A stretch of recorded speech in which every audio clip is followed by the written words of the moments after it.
아니, 시어머니가 왜 첫날밤 신방에 들어와 문을 덜컥 걸어 잠그신단 말입니까? 찢어지게 가난한 집안을 살리려 얼굴도 모르는 병약한 양반집 아들에게 팔려 가듯 시집 온 18소화. 찬 바람 쌩쌩 부는 호랑이 같다는 시어머니 소문에 신방에 홀로 앉은 소화는 사시나무 떨듯 떨고 있었거든요. 아이고 내 팔자야. 오늘 밤 내쳐지면 우리 동생들은 어찌 산단 말이냐. 치마폭을 쥔 손에 땀이 흥건할 무렵 신랑은 안 오고 굳은 표정에 시어머니가 불쑥 들어와 문고리를 단단히 걸어 잠그는 게 아니겠습니까? 소화의 심장이 바닥으로 쿵 떨어졌지요. 아가야, 방이 춥구나. 어서 그 얇은 저고리를 벗어라. 소화는 눈앞이 캄캄해졌습니다. 첫날 밤부터 소방 맞아 쫓겨나는구나 싶어 왈칵 눈물을 쏟으며 저고리를 푸는데 매섭던 시어머니 품에서 나온 건 전혀 뜻밖의 물건이었습니다. 대체 이 밤 신방에선 무슨 기막힌 사연이 숨겨져 있던 걸까요? 구독과 좋아요로 이 애틋한 이야기가 계속될 수 있게 힘을 보태주세요. 하늘도 무심하시지. 벌써 몇 달째 비 한 방울 내리지 않아 온 산천이 거북이 등껍질처럼 쩍쩍 갈라지던 참으로 지독한 흉년이 든 해였습니다. 예부터 이맘때면 모내기를 끝내고 논물에 하늘이 비쳐야 하거늘 그 해는 논바닥이 갈기갈기 찢겨 그 사이로 어른 손목이 쑥 들어갈 정도였지요. 들판에 푸르던 풀잎들은 채 자라기도 전에 햇볕에 타 죽어 마른 먼지가 되었고 마을 사람들은 먹을 것이 없어 산을 뒤져 소나무 껍질을 벗겨 먹으며 하루하루를 연명하고 있었습니다. 그 끔찍한 시절 산자락 밑 쓰러져가는 초가집에 살던 18소환의 집은 그야말로 생지옥이나 다름없었습니다. 소화의 아버지는 본래 성실한 분이었으나 계속되는 가뭄에 소작하던 논마저 말라붙자 매일같이 먼 산으로 들어가 칡뿌리라도 캐보려 애를 썼습니다. 하지만 산도 이미 비명을 지르고 있어 캐내는 것이라곤 손가락만 한 나무뿌리 몇 개가 전부였지요. 방 안에는 오랜 굶주림에 병이 깊어져 뼈만 남은 어머니가 누워 있었습니다. 어머니의 갈비뼈는 가죽 위로 툭툭 붉어져 나와 숨을 쉴 때마다 애처롭게 오르내렸고 입술은 수분이 다 빠져나가 쩍쩍 갈라져 피멍이 맺혀 있었지요. 그 곁에서 소화의 어린 남동생과 여동생은 흘바닥에 주저앉아 앙상한 손으로 빈배를 움켜쥐고 울 기력조차 없이 멍하니 허공만 바라보고 있었습니다. 언니야, 배고파 뱃속에 뜨거운 불덩이가 들어있는 것 같아. 잠이 안 와. 언니 나 이대로 죽는 거야? 6살 난 막내 동생의 힘없는 목소리에 소화의 가슴은 그야말로 천갈래 만갈래로 갈기갈기 찢어지는 듯했습니다. 소화는 차마 동생의 휑한 눈을 마주보지 못하고 부뚜막에 쪼그려 앉아 득득 긁어볼 밥알 하나 없는 차가운 빈 솥단지만 하염없이 바라보며 소리 죽여 눈물을 훔쳤습니다. 이대로 가다가는 우리 식구들 모두 다 길바닥에 나앉아 산채로 말라 죽고 말겠구나. 차라리 맏딸인 나 하나만 죽어 없어지면 입이라도 하나 덜면 저 가여운 내 동생들이 단 한 숟가락의 죽이라도 더 먹고 이 지독한 보릿고개를 넘길 수 있지 않을까. 소화는 매일 밤 아무도 몰래 정화수 한 그릇 떠놓고 차가운 달님을 보며 빌고 또 빌었습니다. 제발 우리 식구들 배불리 먹게만 해달라고. 제 목숨을 가져가셔도 좋으니 부모님 약값이라도 생기게 해달라고 말입니다. 효심이 지극한 소화의 눈물은 매일 밤 턱을 타고 내려와 가슴팍을 적셨고 그 간절한 기도가 하늘에 닿았던 것일까요? 아니면 모진 운명의 장난이었을까요? 흙먼지가 풀풀 날리는 소환의 살이 문 밖으로 비단옷을 쫙 빼입고 입술을 쥐 잡아먹은 듯 빨갛게 칠한 매파 할멈이 요란하게 부채질을 하며 찾아온 것이 아니겠습니까? 그녀는 소환의 집에 궁상맞은 꼴을 보며 코를 싸쥐었지만 방 안에서 나오는 소화의 미모를 확인하고는 눈을 번뜩였습니다. 아이고, 이 집이 그 소문으로만 듣던 효녀 소환의 집인가요? 내 오늘 아주 큰 복덩이를 들고 왔으니 대개 양반들은 귀를 씻고 내 말 좀 들어보시오. 이보시오, 소화 아버지.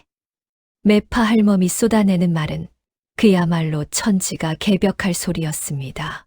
고개 넘어 제일 가는 만석군 부자이자 이 근방의 땅치고 윤대감네 땅 아닌 곳이 없다는 그 유명한 윤대감 대개 외아들과 소화를 맺어주겠다는 것이었죠. 혼인만 승낙하면 당장 창고에 쌀 새 가마니를 들여보내주고 동생들 옷가지에 어머니 약값까지 넉넉히 챙겨주겠다는 솔깃한 제안이었습니다. 하지만 세상에 대가 없는 공짜가 어디 있겠습니까요? 그 화려한 비단옷과 쌀 새 가마니 뒤에는 사람들의 가슴을 서늘하게 만드는 끔찍한 소문이 꼬리표처럼 붙어 있었습니다. 매파 할멈은 부채로 입을 가리며 은근한 목소리로 말을 이었습니다. 뭐, 흠결이 아예 없다고는 못하지. 윤대감 댁 그 귀한 외동아들이 지금 병색이 워낙 깊어 오늘 내일하며 숨이 꼴딱꼴딱 넘어간다는 소문은 다들 알 테고 사실 그 집에 들어간다는 건 신부 노릇을 하러 가는 게 아니라 죽어가는 아들 명주를 붙잡아줄 액바지로 가는 거나 다름없지 뭐요. 게다가 그 집 안방마님 곽씨 부인으로 말할 것 같으면 찔러도 피 한 방울 안 나올 정도로 얼음장 같은 호랑이라지 뭐요. 어디 그뿐인가? 바깥 어른인 윤대감 영감탱이는 또 얼마나 불호령인지 그 영감 헛기침 한 번이면 지나가던 똥개도 바닥에 납작 엎드리고 날아가던 참새가 땅으로 뚝 떨어진다는 말이 있을 정도니 말 다 했지. 그래도 어쩌겠어? 당장 굶어 죽는 것보다야 호랑이 굴에라도 들어가는 게 낫지 않겠소? 결국 병든 아들의 명주를 조금이라도 늘려보고자 가난하고 힘없는 집안의 처녀를 데려다 재물처럼 쓰겠다는 흉악한 속셈이었던 겁니다. 그 실체를 알아챈 소화의 아버지는 힘없는 주먹으로 밥상을 엎으며 통곡했습니다. 이 몹쓸 할멈아, 당장 내 집에서 나가시오! 아무리 우리가 당장 굶어 죽게 생겼어도 그렇지 어떻게 내 눈에 넣어도 안 아플 내 새끼를 그 무시무시한 사지로 팔아넘긴단 말이오. 산 사람을 제물로 바치는 것과 무엇이 다르단 말이오. 내 딸은 절대 못 보내오. 아버지는 매파 할멈을 향해 소금을 뿌리며 펄펄 뛰었지만 방 안에서 그 소리를 모두 듣고 있던 소화의 생각은 달랐습니다. 소화는 비틀거리는 몸을 이끌고 나와 부모님 앞에 넙죽 엎드렸습니다. 그리고 바닥에 이마를 찌으며 간곡히 애원했습니다. 아버지, 어머니 소녀가 가겠습니다. 어차피 이대로 있으면 우리 온 식구가 산채로 굶어 죽어 썩어 나갈 목숨 아닙니까?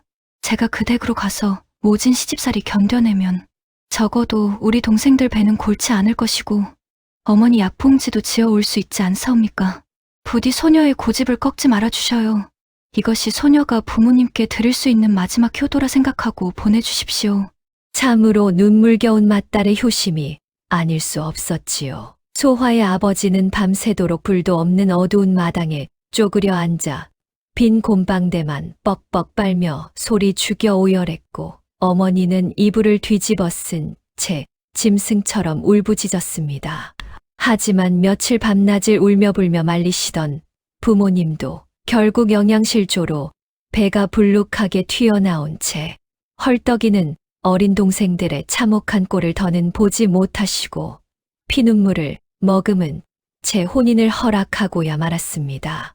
자식을 사지로 밀어넣어야만 남은 자식들을 살릴 수 있는 그 지독하고도 잔인한 가난이라는 놈의 굴레였지요. 드디어 야속하게도 소화가 시집가는 날 아침이 훌쩍 밝아버렸습니다. 매파가 약조한 대로 아직 해가 다 뜨기도 전인 새벽 안개를 뚫고 윤대감 댁 하인들이 줄지어 소환의 마당으로 들어섰습니다. 마당 한가운데 쿵쿵 하는 묵직한 소리와 함께 눈부시게 하얀 맵쌀 새 가마니가 산더미처럼 쌓였고 붉은 빛이 선명한 질 좋은 쇠고기 반짝과 어머니가 드실 귀한 녹용이 든 탕약첩이 줄줄이 들어왔지요. 참으로 오랜만에 가마솥에 땔감이 넉넉히 들어가 활활 타오르고 모락모락 피어오르는 뽀얀 김과 함께 구수하고 달큼한 쌀밥 익는 냄새가 온 동네를 진동했습니다.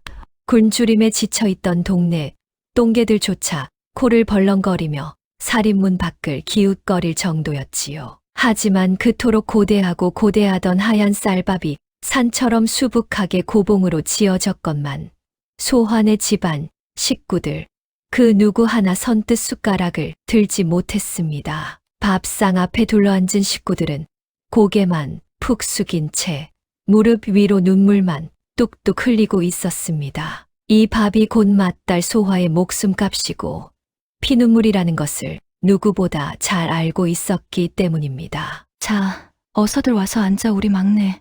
그토록 먹고 싶다던 쌀밥이야. 어서 한술 크게 떠보아라. 소화는 애써 꾹꾹 목구멍 위로 치밀어 오르는 슬픔을 억누르며 김이 모락모락 나는 새하얀 쌀밥을 숟가락 가득 크게 떠서 훌쩍이는 동생들 입에 억지로 밀어 넣어 주었습니다. 눈물이 범벅이 된 흙투성이 볼을 오물거리며 밥을 씹어 삼키는 동생들의 얼굴을 쓰다듬는 소화의 손끝이 낙엽처럼 파르르 떨렸지요. 울지 말고 어서 꼭꼭 씹어 삼켜.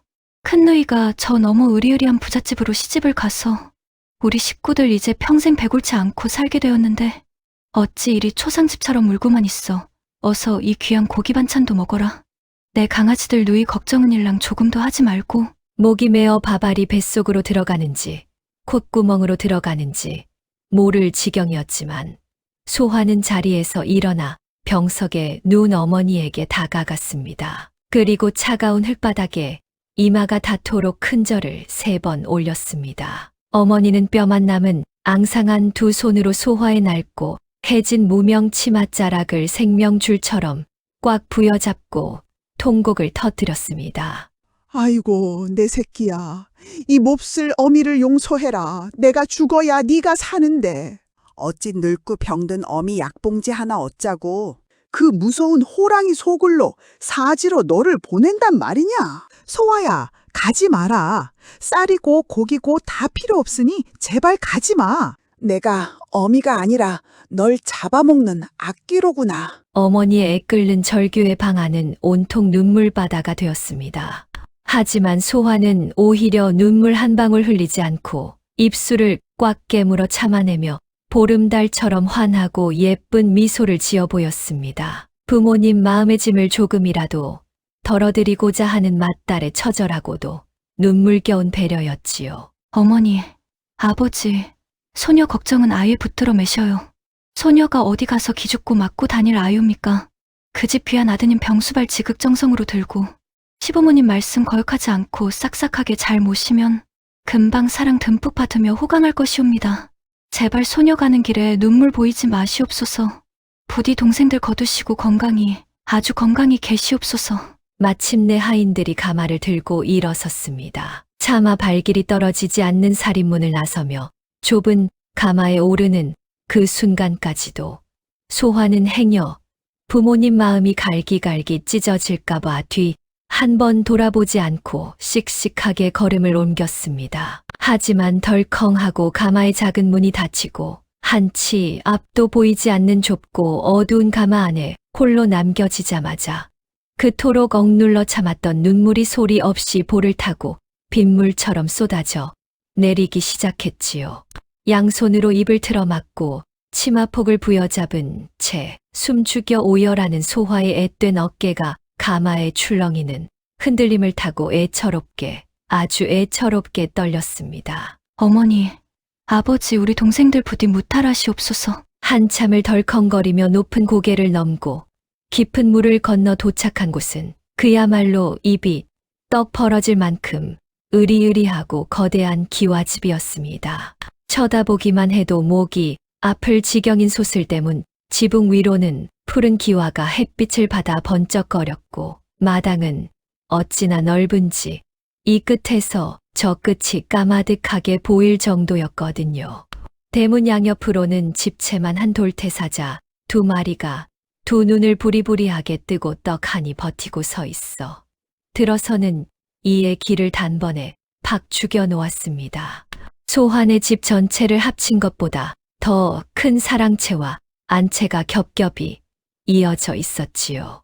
하지만 그 엄청난 부귀영화와 화려함에도 불구하고 웬일인지 집안에 감도는 공기는 한겨울 섣달금음의 삭풍처럼 서늘하고 차갑기 짝이 없었습니다. 사람의 온기라고는 도무지 느껴지지 않는 마치 거대한 무덤 같은 분위기였지요. 가마에서 내려 바들바들 떨리는 다리를 이끌고 안채 대청마루로 들어선 소화의 눈앞에 드디어 소문으로만 듣던 무시무시한 시부모의 모습이 나타났습니다. 방석 위에 꼿꼿하게 앉아있는 안방마님 곽씨 부인은 동네 사람들의 소문이 한치도 틀리지 않았다는 것을 증명하듯 찔러도 피 한 방울 안 나올 것 같은 날카로운 눈매에 굳게 담은 입술을 하고 있었지요.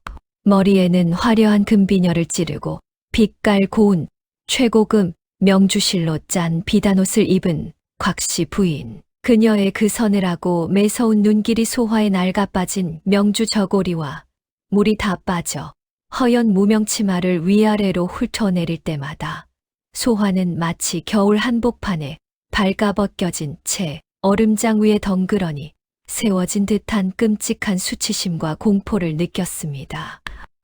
꼬래, 우리 집안의 귀한 지아비를 모시겠다고 제 발로 기어들어 온 주제에 몰골이 참으로 쿵상 맞고 천박하기도 하구나. 내가 정령뼈대 있는 우리 윤씨 가문에 들어올 자격이 있다 생각하느냐? 그 몰골로 내 아들의 애글 바지나 제대로 할 수 있을는지. 가시가 잔뜩 돋친 곽씨 부인의 표독스러운 말 한마디에 소화는 숨소리조차 제대로 내지 못하고 그저 땅바닥만 뚫어져라 쳐다보며 어깨를 움츠렸습니다. 게다가 그 옆에 뒷짐을 딱 지고 산처럼 거대하게 버티고 서 있는 시아버지 윤대감은 또 어떻고요. 남들보다 머리 하나는 훌쩍 더 있는 거대한 체구에 산적처럼 험상궂게 각진 얼굴과 수치 많은 수염을 기른 윤대감이 바닥이 쩌렁쩌렁 울리도록 호통을 치듯 헛기침을 내뱉었습니다. 그 소리가 어찌나 크고 위압적이던지 마당을 쓸던 하인들이 화들짝 놀라 빗자루를 내팽개치고 바닥에 납작 엎드리는 것이 아니겠습니까? 마치 당장이라도 배고픈 굶주린 호랑이가 으르렁거리며 포효할 것만 같은 살벌한 분위기에 소화는 무서워 혀를 꽉 깨물고만 싶었습니다. 아, 내가 정녕 살아 돌아가지 못할 귀신의 소굴로 들어왔구나.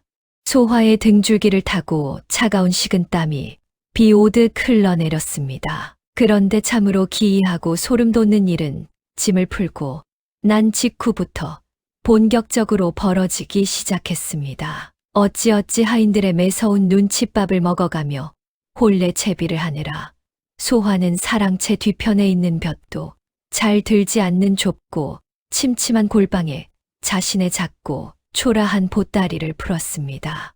방바닥은 냉기가 올라와 발 시렵기 짝이 없었지만 소화는 그저 이 한 몸 누일 곳이 생겼다는 것에 감사하며 무릎을 꿇고 앉아 숨을 죽이고 있었지요. 그런데 잠시 후 밖에서 시끌벅적한 발걸음 소리와 함께 쇳소리 섞인 날카로운 웃음소리들이 들려오기 시작했습니다. 일가 친척이라는 사람들이 홀레라는 구경거리라도 난듯 대청마루로 하나둘 모여들기 시작한 겁니다. 방문 틈을 아주 살짝 열고 내다본 소화의 눈에 비친 이 친척들이란 작자들의 꼴은 참으로 가관이었습니다. 머리에는 기름을 발라 윤기가 좔좔 흐르고 몸에는 당장이라도 금부치가 뚝뚝 떨어질 것 같은 화려한 비단 두루마기를 걸친 양반네들 하지만 그 번지르르한 겉모습과 달리 그들의 눈빛은 병든 조카를 진심으로 걱정하기는커녕 당장이라도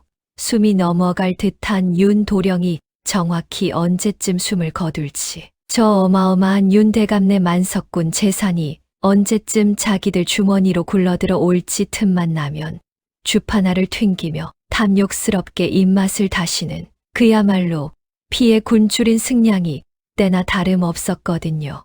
아이고, 큰형님도 참으로 유난이십니다, 그려. 아무리 다 죽어가는 자식 살려보겠다고 무당말 듣고 액바지 고기팡패를 데려온다 한들 어디서 저런 비쩍 골아 터지고 촌티 줄줄 흐르는 천한 계집애를 며느리랍시고 데려온답니까? 저래가지고 우리 불쌍한 조카님 명주를 단 하루라도 늘려주기는커녕 제 명에 못 이겨 첫날 밤에 지레 겁먹고 먼저 자빠져 죽게 생겼네 그려. 쯔쯔, 아우님도 참 속 모르는 소리 마시게. 오히려 형님 내외가 머리를 잘 쓰신 게지. 조카 녀석이 황천길 갈 때 혼자 가면 너무 쓸쓸하지 않겠나? 외롭지 않게 곁에서 시중들 길동무 하나 헐값에 사왔다 치면 그만이지. 애초에 저런 근본 없는 천것이 이 넓은 대궐 같은 안방을 차지하고 앉아있을 주제나 되나. 조카 녀석 숨 꼴딱 넘어가면 전년도 당장 멍석 말아 내쫓아야지. 호호호호. 그들은 대청마루에 떡 하니 둘러앉아 곶감과 호두 따위의 귀한 다과를 질겅질겅 씹으며 골방에 웅크려 있는 소화를 들으라는 듯 힐끗거리고 대놓고 비수 같은 조롱을 퍼부어댔습니다. 그 악독한 말 한마디 한마디가 날카로운 송곳이 되어 소화의 가슴을 후벼 팠습니다. 아, 이곳은 사람 사는 동네가 아니구나. 사람의 탈을 쓴 악귀들이 득실거리는 지옥이구나. 소화는 두 귀를 틀어막고 싶었지만 행여나 건방지다며 내쳐질까 두려워 무릎에 얼굴을 파묻은 채 소리 없이 입술만 꽉 깨물고 있었습니다. 입술이 터져 비릿한 피맛이 입안에 감돌았지요. 점심때가 되어 밥상이 들어왔습니다. 대청마루에 앉은 친척들 앞에는 상다리가 부러지도록 온갖 산의 진미가 차려졌건만 구석방에 쪼그려 앉은 소화에게 들어온 것은 이가 다 빠진 낡은 사기 그릇에 담긴 식은 보리밥 반 공기와 간장 한 종지가 전부였습니다.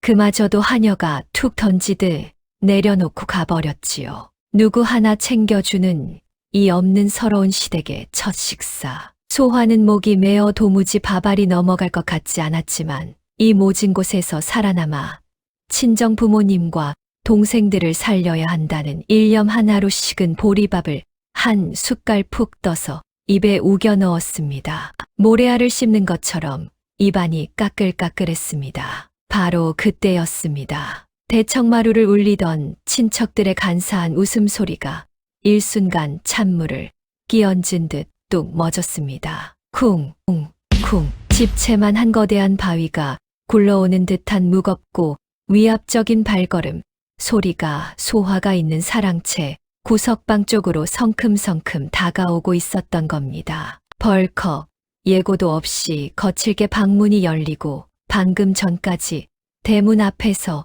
저승사자 같은 얼굴로 서 계시던 시아버지 윤대감이 불쑥 방 안으로 들어섰습니다. 너무 놀란 소화가 먹던 숟가락을 떨어뜨리고 허둥지둥 일어나 납작 엎드리려던 찰나였습니다. 윤대감의 거칠고 커다란 손이 쑥 들어오더니 아무 말 없이 번쩍거리는 큼지막한 유기 녹그릇 하나를 소화의 식은 보리밥 옆에 턱 하니 내려놓고 가시는 게 아니겠습니까? 소화가 놀라 동그라진 눈으로 고개를 들어보니 윤대감은 이미 뒤돌아 나가고 계셨습니다. 그리고 소화의 눈앞에 놓인 그 묵직한 녹그릇 안에는 참기름을 듬뿍 발라 숯불에 방금 각 구워내어 지글지글 소리가 나고 김이 모락모락 피어오르는 두툼하고 윤기가 좔좔 흐르는 최고급 쇠고기 산적이 수북하게 쌓여 있었습니다. 고기 굽는 고소하고 달큼한 냄새가 좁은 골방 안을 가득 채웠지요. 소화가 그 고기 반찬을 보며 멍하니 얼어붙어 있는 사이 방을 나선 윤대감이 대청마루 한가운데 우뚝 서서 벼락 같은 불호령을 내지르는 소리가 쩌렁쩌렁하게 울려 퍼졌습니다. 에헴! 밥상머리에서 혓바닥들이 왜 이리 길고 뱀처럼 흉측해? 다들 조용히 밥이나 처먹을 것이지 어디서 감히 남의 집 귀한 며느리 앞에서 주둥이들을 함부로 놀려 한 번만 더 내 며느리 흉을 보는 주둥아리가 내 귀에 띄었다간 그 자리에서 혀를 뽑아 개먹이로 던져줄 것이야. 알아들었느냐? 천지를 뒤흔드는 호랑이 같은 그 사자후에 조금 전까지 낄낄대며 소화를 헐뜯던 친척들은 사색이 되어 손에 들고 있던 숟가락마저 떨어뜨린 채 바닥에 납작 엎드려 바들바들 떨었습니다. 아이고 형님. 아닙니다요. 저희가 감히 어찌. 변명조차 제대로 하지 못한 채 쥐죽은 듯 조용해졌지요. 윤대감은 여전히 무뚝뚝하고 화가 난 얼굴로 뒷짐을 지고 안 채로 사라지셨지만 골방에 남겨진 소화는 수북하게 쌓인 고기 반찬과 거대한 시아버지의 듬직한 뒷모습을 번갈아 보며 두 눈에 뜨거운 눈물이 핑 도는 것을 느꼈습니다. 어라? 소문처럼 마냥 무섭고 잔인하기만 한 분은 아니신 것 같은데 방금 저 친척들 앞에서 천한 나를 귀한 며느리라 불러주셨어. 내게 이 귀한 고기를 주셨어. 살얼음판 같고 지옥 같던 시댁의 차가운 냉대 속에서 난생 처음으로 마주한 그 투박하고 묵직한 고기 반찬 하나. 그것은 앞으로 다가올 거대한 폭풍우와 끔찍한 첫날 밤에 공포 뒤에 숨겨진 참으로 눈물겨운 엄청난 대반전에 아주 작은 불씨가 피어오르는 순간이었지요. 소화는 그날 쇠고기 산적을 눈물로 적셔가며 남김없이 달게 씹어 삼켰습니다. 자신을 며느리라 불러준 시아버지의 그 투박한 마음에 보답하기 위해서라도 기필코 살아남겠다고 굳게 다짐하면서 말입니다. 그렇게 어수선하고 긴장감이 감돌던 폭풍전야 같은 하룻밤이 지나고 마침내 소화의 운명이 결정될 혼례식이 거행되는 날이 밝았습니다. 너른 앞마당에는 울긋불긋 화려한 청사초롱이 줄지어 내걸리고 뜨거운 햇빛을 가리는 커다란 차일이 쳐졌지요. 한쪽에서는 수십 명의 하인들이 잔치 음식을 장만하느라 커다란 솥단지에 고깃국을 끓이고 떡매로 떡을 치는 소리가 쿵, 떡, 쿵, 떡 요란하게 울려 퍼졌습니다. 동네 잔치가 열린 듯 시끌벅적했지만 그 화려한 잔치판 이면에서는 구경을 온 동네 사람들과 친척들의 혀차는 소리가 끊이지 않고 귓가를 맴돌았습니다. 아이고, 저 어리고 고운 신부가 불쌍해서 어쩌누. 오늘 밤을 넘길지 말지도 모르는 다 죽어가는 병자한테 액바지로 시집을 오다니. 보아하니 아직 애땐 티도 다 벗지 못한 핏덩이구먼. 저승사자 문턱에 반쯤 발을 걸친 사람하고 혼례를 올리니 원, 잔치집에 와서 축하를 해줘야 할지 향을 피워야 할지 알 수가 있어야지. 이보게 저 어린 건 눈에 눈물 맺힌 것 좀 보소. 사람들의 동정 어린 수군거림은 오히려 날카로운 비수가 되어 소화의 가슴에 푹푹 꽂혔습니다. 곱게 수놓아진 붉은 화롯을 겹겹이 껴입고 양볼에 연지 곤지를 붉게 찍은 소화는 어린 목을 짓누르는 무거운 족두리 탓에 고개도 제대로 들지 못한 채 초래청 한가운데 덩그러니 섰습니다. 심장은 금방이라도 목구멍 밖으로 튀어나올 것처럼 미친 듯이 쿵쾅거렸고 넓은 소매 안에서 꽉 쥔 두 손끝은 한겨울 고드름처럼 하얗게 질려 차갑게 얼어붙어 있었지요. 서방님 되실 분의 병원이 도대체 어느 정도로 깊으시길래 사람들이 저리 대놓고 입을 모아 초상날이라 쑥덕거리는 걸까?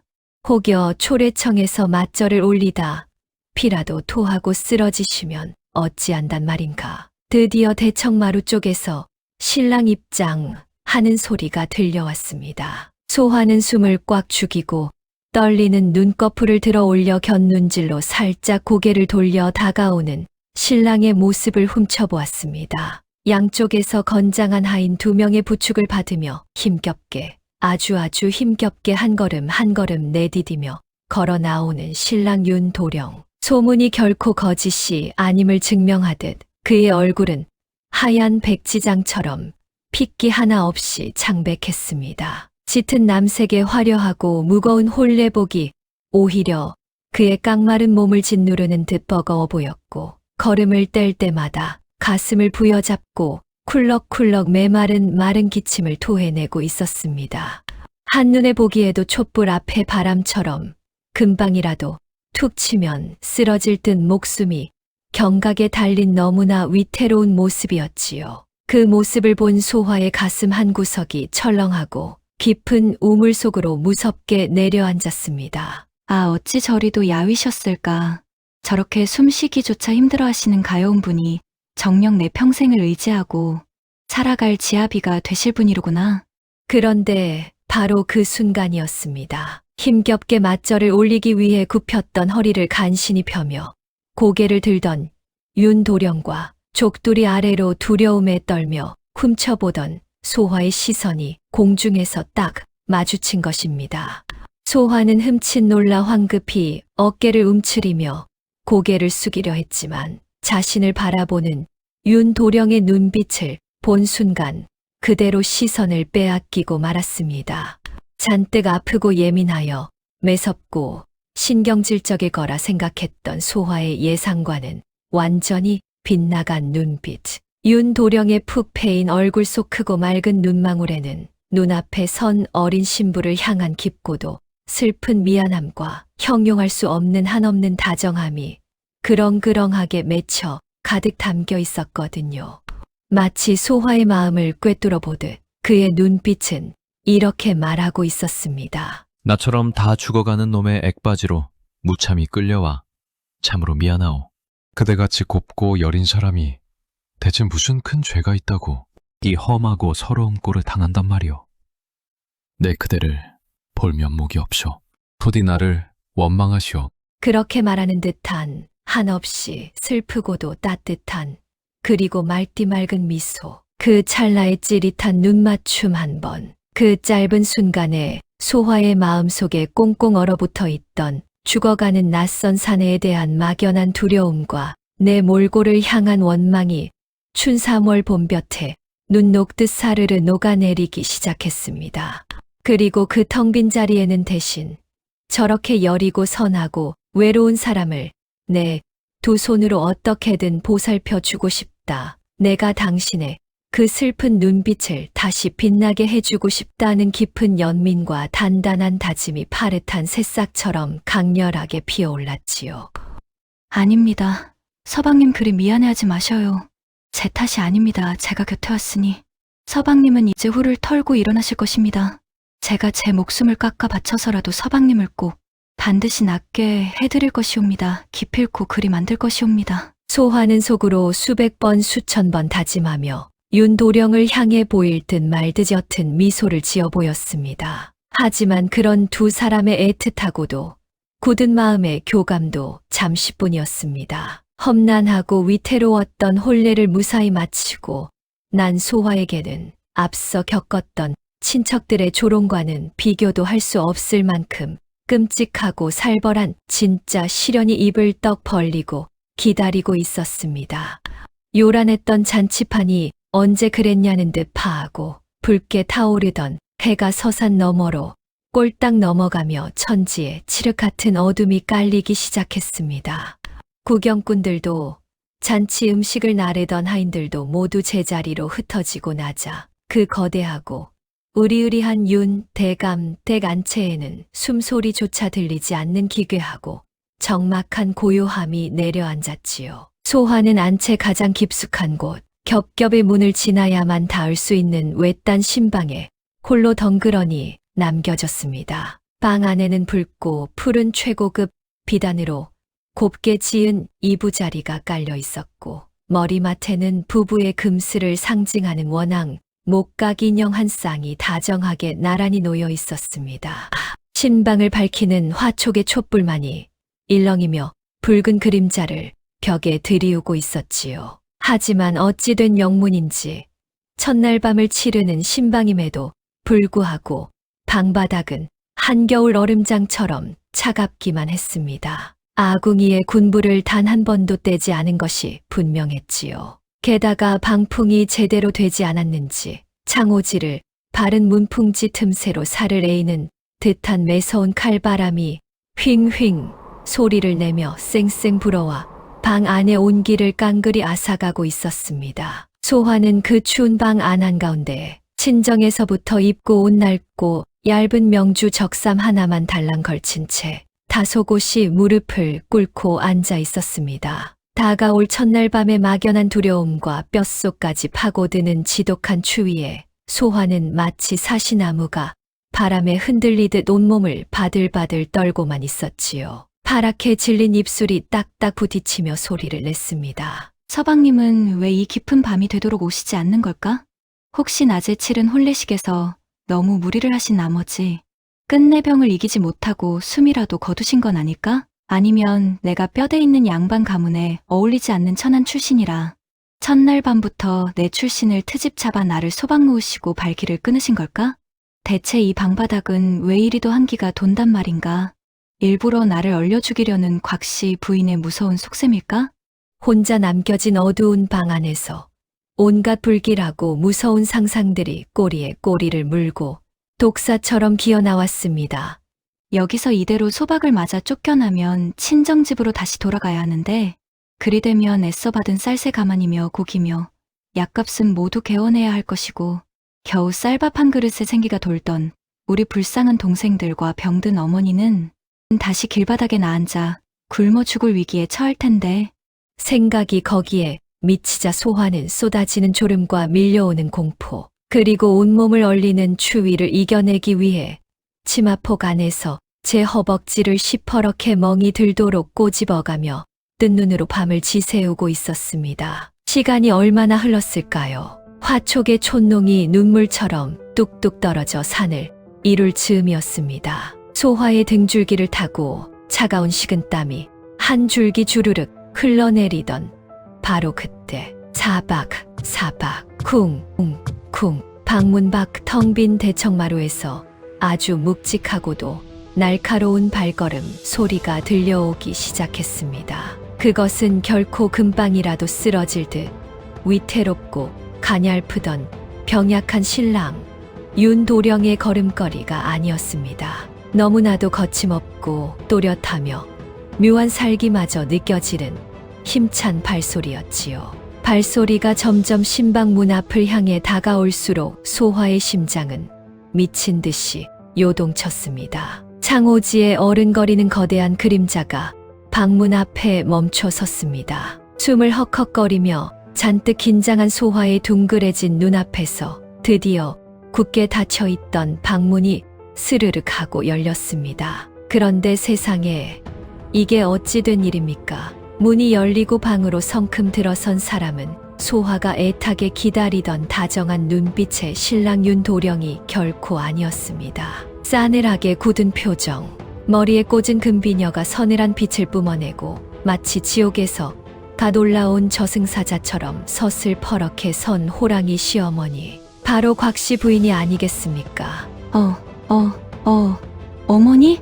소화가 너무 놀라 딸꾹질을 하며 파랗게 질린 입술을 달싹이기도 전에 곽씨 부인은 거침없이 방 안으로 쑥 들어오더니 뒤돌아서서 문을 쾅 하고 거칠게 닫아버렸습니다. 그러고는 품속 깊은 곳 치마폭에서 아주 커다랗고 시커먼 무쇠 자물쇠 하나를 척 꺼내어 들더니 안에서 문고리를 향해 덜컥 찰칵 하고 아주 단단히 걸어 잠가버리는 게 아니겠습니까? 그 날카롭고 육중한 쇳소리가 어찌나 크고 소름 끼치던지 소화는 그 순간 심장이 멎어버리는 듯한 엄청난 공포를 느꼈습니다. 밖에서는 그 누구도 들어올 수 없고 안에서는 그 누구도 나갈 수 없는 완벽하게 고립된 밀실. 소문으로만 듣던 사람의 피를 말려 죽인다는 그 무섭고 잔인한 시어머니와 단둘이 남겨진 이 숨 막히는 좁은 방 안의 공기는 얼음물보다 더 차갑게 얼어붙었고 적막감에 숨조차 쉬기 어려웠습니다. 곽씨 부인은 문을 걸어 잠그고 돌아서서 서슬퍼런 독사 같은 눈으로 바들바들 떠는 소화를 쏘아보았습니다. 그리고 온 집안이 쩌렁쩌렁 울리도록 벼락 같은 호통을 쳤습니다. 무엇을 그리 꾸물거리고 있는 게냐? 내년이 정령 살고자 이곳에 들어왔느냐? 당장 그 궁상 맞고 얇디 얇은 더러운 저고리를 벗어 던지거라. 네?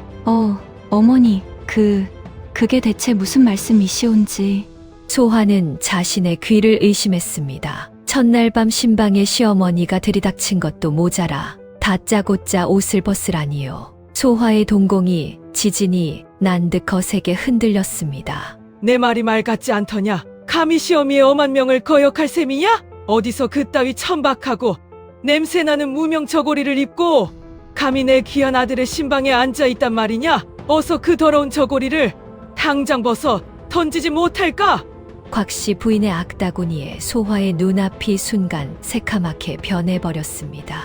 다리에 힘이 풀려 그 자리에 털썩 주저앉고 말았지요. 아, 기어이 올 것이 왔구나. 내 이럴 줄 알았지.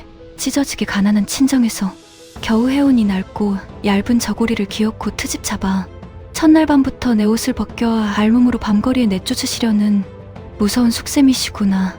여기서 이대로 내쳐지면 우리 가족은 모두 끝장인데. 어머니, 아버지, 저를 용서하셔요. 소화는 왈칵 쏟아지는 눈물을 주체하지 못한 채 차디찬 얼음장 같은 방바닥에 납작 엎드려 통곡하며 애원하기 시작했습니다. 이마가 딱딱한 방바닥에 사정없이 찌어 벌겋게 피멍이 드는 것도 모른 채 곽씨 부인의 화려한 비단 치맛자락을 두 손으로 부여잡고 짐승처럼 울부짖었지요. 어머니 제발 소녀를 용서해 주시옵소서. 제가 잘못했사옵니다. 제발 저를 이 추운 밤중에 밖으로 내치지만 말아 주십시오. 뼈가 부서지도록 제 손발이 다 달아문드러져 없어지도록 평생 이 댁의 종처럼 일하겠사옵니다. 밤낮으로 쉬지 않고 일하고 서방님 곁에서 피를 토하며 병수발을 들겠사옵니다. 제발 저를 버리지 말아 주시옵소서. 소화의 애끓는 통곡 소리가 방 안을 가득 채웠습니다. 여기서 쫓겨나면 며칠 전 겨우 쌀밥 한 그릇을 배불리 먹고 환하게 웃던 어린 동생들의 뺨이 다시 흙빛으로 변할 것이고 알아누운 어머니의 약봉지도 당장 내일이면 끊기고 말 테니까요. 가난이 죄라고 없는 집안에서 태어나 이토록 멸시받는 자신이 너무나 원망스럽고 처량하여 소화의 가슴은 천 갈래 만 갈래로 찢어지는 듯 했습니다. 하지만 소화의 그토록 처절한 애원에도 불구하고 곽씨 부인의 굳은 표정은 조금도 풀릴 기미를 보이지 않았습니다. 오히려 눈썹을 치켜 올리고 더 무서운 눈을 부리부리하게 뜨며 금방이라도 소화를 잡아먹을 듯 앙칼지게 재차 호통을 쳤지요. 내 말이 정녕 들리지 않는 게냐? 썩 그 저고리를 벗지 못할까? 당장 옷고름을 풀란 말이다. 결국 소화는 체념한 듯 고개를 떨구었습니다. 덜덜 떨리는 두 손을 들어 올려 눈물을 뚝뚝 흘리며 자신의 낡은 무명 저고리의 옷고름을 천천히 아주 천천히 풀기 시작했습니다. 손끝이 하얗게 질려 마비가 된 듯 옷고름 하나를 푸는데도 억겁의 시간이 걸리는 것 같았지요. 아, 이대로 내 짧은 인연도 우리 가족의 가느다란 명줄도 모두 여기서 끝이로구나. 동생들아, 미안하다. 큰누이가 부족하여 너희를 살리지 못했구나. 스르륵 낡고 얇디 얇은 무명 저고리가 소화의 어깨 아래로 처참하게 흘러내려 방바닥에 툭 떨어졌습니다. 저고리를 벗어 던진 소화의 가냘프고 앙상한 맨 어깨 위로 군불 하나 떼지 않아 쌩쌩 외풍이 부는 얼음장 같은 방 안의 냉기가 마치 수십 개의 날카로운 비수가 되어 날아와 푹푹 꽂혔습니다. 소화는 이제 자신의 맨 등짝으로 시어머니의 매서운 회초리가 불이 나게 날아오거나 당장 보따리를 싸서 나가라는 벼락 같은 불호령이 떨어질 줄만 알고 두 눈을 질끈 감고 어깨를 한껏 움츠린 채 숨죽여 오열하고만 있었습니다. 그런데 참으로 기이하고 믿을 수 없는 일이 벌어졌습니다. 아무리 두 눈을 꽉 감고 두려움에 떨며 기다려도 살을 찢는 듯한 매서운 호통 소리나 등짝을 후려치는 따가운 회초리는 날아오지 않았습니다. 오히려 정적만이 흐르는 그 춥고 매서운 공기 속에서 소화의 파들파들 떨리는 앙상한 맨 어깨 위로 무언가 아주 묵직하고도 구름처럼 푹신푹신한 것이 툭 하고 부드럽게 덮이는 게 아니겠습니까? 그것은 난생 처음 느껴보는 온기였습니다. 마치 한겨울 모진 바람을 뚫고 쏟아지는 따스한 봄날의 햇살처럼 너무나 포근하고 다디단 그리고 은은한 분내와 향내마저 풍기는 그 따스함에 놀란 소화가 조심스레 아주 조심스레 질끈 감았던 두 눈을 번쩍 뜨고 자신의 어깨를 내려다보았을 때였습니다. 소화는 그만 제 두 눈을 의심하고 숨을 헉 하고 들이켜고 말았습니다. 심장이 덜컥 내려앉아 말문이 막혀버렸지요. 세상에나 소화의 앙상한 어깨를 빈틈없이 포근하게 감싸고 있는 것은 다름 아닌 새 저고리였습니다. 그냥 예사 저고리가 아니었지요. 밤하늘의 은하수처럼 은은하게 빛나는 최고급 명주실로 촘촘히 누벼 만들고 그 안에는 찬 바람 한 점, 스며들지 못하도록 희고 부드러운 최고급 목화솜을 아주 도톰하고 빵빵하게 채워 넣은 눈이 부시도록 곱고 따뜻한 방한용 솜저고리가 아니겠습니까? 저고리 깃과 솜의 끝동에는 무병장수를 기원하는 십장색 무늬가 한 땀 한 땀 정성스럽게 수놓아져 있었습니다. 가난한 소환의 집에서는 평생을 일해도 구경조차 해보지 못할 만큼 귀하고 아름다운 옷이었지요. 그뿐만이 아니었습니다. 서리발처럼 차갑고 찔러도 피 한 방울 안 나올 것 같던 호랑이, 시어머니, 곽씨 부인이 그 무섭던 얼굴을 일찌그러뜨린 채 바닥에 털썩 주저앉아 소화에 잡고 꽁꽁 언 손을 제 두 손으로 덥석 부여잡는 게 아니겠습니까?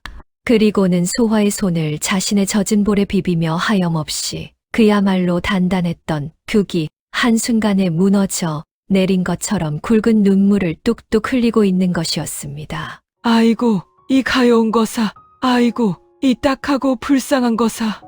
이리도 여리고 작은 피덩이 같은 아이가 그 지독하고 끔찍한 흉년에 젖먹이 어린 동생들 굶기지 않겠다고 이 사지 같은 무서운 곳까지 제 발로 걸어 들어왔구나. 그 얇아빠진 무명 코적삼 하나만 달랑 걸치고 이 엄동설 안에 어찌 버티려 했느냐. 이 무서운 시험이 앞에서 얼마나 떨었어. 어찌 버티려 했어. 조금 전까지 사람의 피를 말려 죽일 듯 피도 눈물도 없는 야차 같았던 시어머니의 목소리라고는 도저히 믿기지 않았습니다. 물기가 가득 섞인 애간장이 다 녹아내릴 듯 다정하고도 애달픈 자식을 품에 안은 진짜 어미의 음성이었지요. 곽씨 부인의 뜨거운 눈물이 소화에 차갑게 얼어붙은 손등 위로 후드득 후드득 떨어져 내렸습니다. 소화는 너무나 큰 충격과 극심한 혼란에 빠져 꿀먹은 벙어리처럼 말문이 턱 막히고 말았습니다. 자신이 지금 꿈을 꾸고 있는 것인지 아니면 저승에 와서 환상을 보는 것인지 도무지 분간이 가지 않았지요. 어머니? 이것이 제 어깨에 덮어주신 이 고운 저고리가 대체 무슨... 곽씨 부인은 화려한 비단옷 소매가 흠뻑 다 젖도록 훔쳐도 쏟아지는 눈물을 도무지 주체하지 못했습니다. 그녀는 소화에 얼어붙은 뺨을 따뜻하고 거친 손으로 연신 다정하게 쓸어내리며 마침내 수년 동안 캄캄한 가슴 속에 꽁꽁 숨겨두고 피를 토하듯 참아왔던 그 기막힌 진실을 토해내기 시작했습니다. 아가, 내가 오늘 하루 종일 이 집구석에 들어와 얼마나 놀라고 무서웠겠느냐. 나를, 우리 부부를 갈기갈기 찢어 죽이고 싶도록 원망스러웠겠지. 내 그 찢어지는 마음을 이 어미가 어찌 모를까. 허나 아가, 밖을 보아라. 쉿, 목소리를 낮추거라. 곽씨 부인은 황급히 자신의 검지를 입술에 가져다 대며 소화의 입을 막은 뒤 그토록 거칠게 닫고 커다란 쇳덩이, 자물쇠로 굳게 걸어 잠근 방문 쪽을 턱짓으로 가리켰습니다. 지금 저 문풍지 넘어 저 어두운 대청마루와 안마당에는 말이다. 내 불쌍하고 가여운 외아들이 대체 언제 숨을 거두나. 언제 저 막대한 우리 윤씨 집안의 재산이 제놈들 차지가 되나. 두 눈에 뻘겋게 쌍심지를 켜고 기다리는 승냥이 같은 친척놈들이 귀를 쫑긋 세우고 득실거리고 있단다. 방금 전까지도 쥐새끼들처럼 발소리를 죽이고 다가와 이 방문 틈에 귀를 대고 우리가 무슨 짓을 하나 엿듣고 있었느니라. 곽씨 부인의 입에서 나온 말은 그야말로 충격 그 자체였습니다. 신방의 군부를 단 한 번도 떼지 않아 방바닥을 얼음장처럼 차갑게 만든 것도, 소화에게 일부러 매몰차게 굴며 사납게 호통을 친 것도, 그리고 문 안쪽에서 그토록 커다란 자물쇠를 걸어 잠근 것도 모두 끔찍하고도 슬픈 이유가 있었던 겁니다.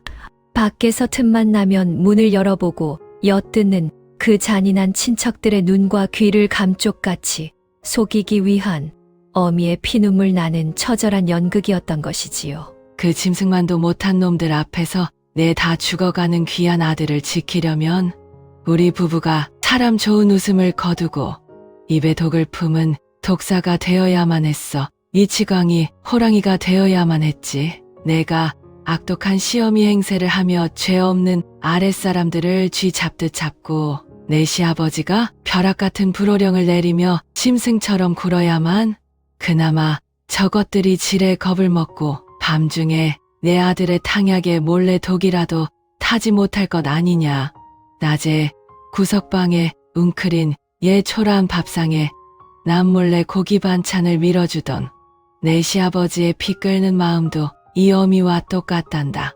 우리 부부가 참으로 못나고 힘없는 부모라 아무 죄 없이 팔려온 너에게 이리 몹쓸 짓을 했구나. 나를 용서해라. 아가 이 늙은 어미를 용서해라.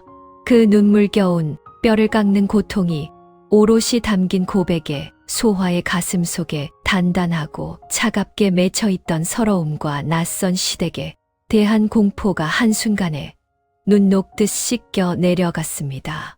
아, 나를 잡아먹으려는 호랑이 소굴인 줄 알고 벌벌 떨며 발을 들였더니 피를 흘리며 다쳐 쓰러진 새끼를 품에 안고 밖에서 달려드는 다른 짐승들로부터 새끼를 지키기 위해 밤낮 없이 피눈물을 흘리며 울부짖는 가여운 어미 새의 둥지였구나.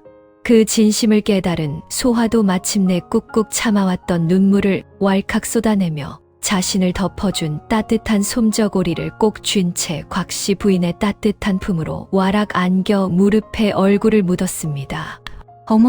어머니, 저는 그런 줄도 모르고 저는 정말로 제 출신이 천하여 쫓겨나는 줄 알고 어머니. 차가운 냉기가 쌩쌩 감돌던 첫날 밤의 좁고 어두운 신방 안은 어느새 서로를 꽉 부여안고 소리 죽여 통곡하는 두 여인의 뜨거운 눈물과 끈끈한 정으로 후끈하게 달아오르고 있었습니다.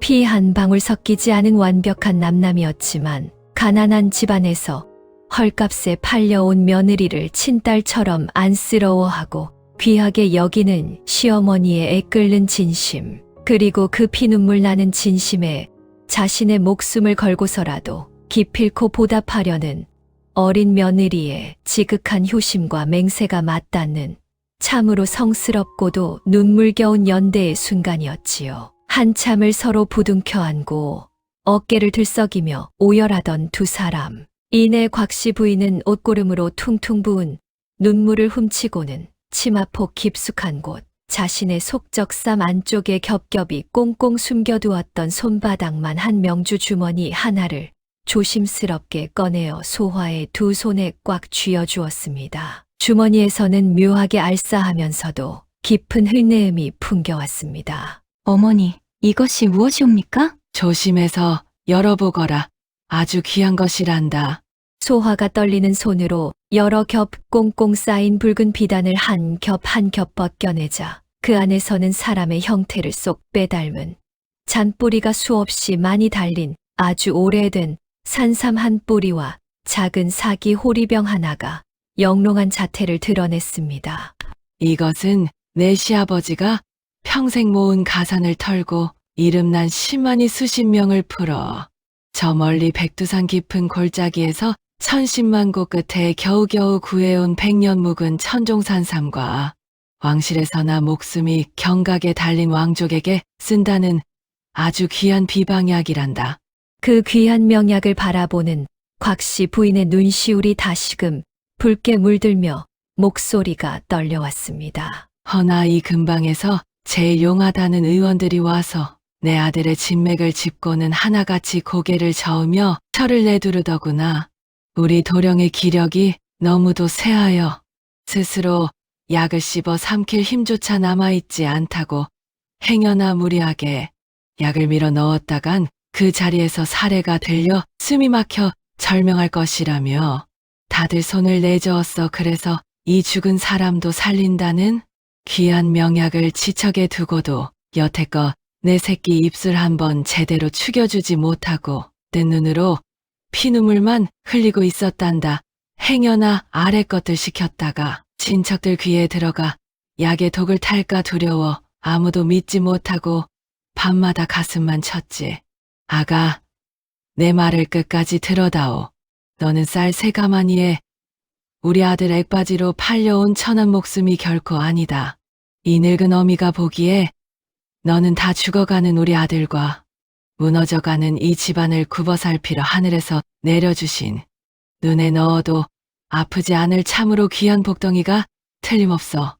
내가 곁에서 밤낮으로 정성을 다해 이 산삼을 아주 잘게 부수어 내 입으로 축여주고 비방약을 한 방울씩 보살피며 먹여준다면 그 지극한 정성에 하늘도 감동하여 우리 아들에게 기적을 내려주시지 않겠느냐.